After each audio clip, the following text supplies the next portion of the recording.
गतकाली राति गोटे OYO hotel Panchasakha नगर में अच्छी दासिन बोलिकी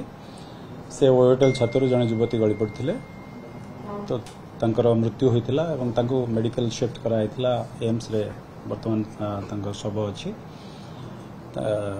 सेठी से माने रहुले आगु जहाँ आम जाना पाइछु सहित जड़े युवक युवक बर्तमान थाना रे आम रखी पचरा पचरी करुँ घर लोक आसी से माने जहाँ अभियोग देला परे हमर तदंत आगे अच्छा से पुओ कोन को परिस्थिति से तो सेही रूम रे रहउतले कि किभली परिस्थिति रे से झियो खर मृत्यु होला से कोन कहू से माने दुई जन जाक सेठी रहउतले पाखापाखि 2 मास हला रहउतले बोली हमें जहाँ जानिया को बर्तमान सुधा पाइछु परवर्ती से माने कोन तांको भितरे घटिला कोन हला हमें तांकर मोबाइल एवं परिवार लोकंगर अभियोग ए सब को आधार कला परे आम बेसी पचरा उचरा कला जना पड़े दुई तीन जिन प्रश्न परस्पर संपर्क कौन परिवार लोक आम पचरा उचरा बर्तमान सुधा करना से आसी बर्तमान अभियोग से देवे देला आम पचरा उचरा कला जना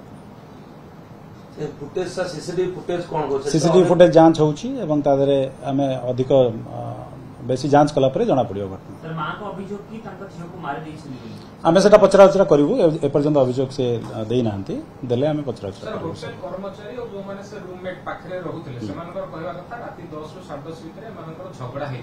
ए सब जिन तदंत परिसरभुक्त झगड़ा होता कि नहीं कौ जगार सी थिले जो युवक जन सहित थिले से सेठी थिले कि नहीं से केते बेले आसिले कोन कले सब जिन तदंत परिसरभुक्त आम समस्त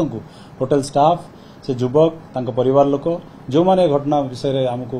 कहि परिबे समस्त पचारिकी कौन घटना होइछि लॉजिकल कंक्लूजन रे पहुंचू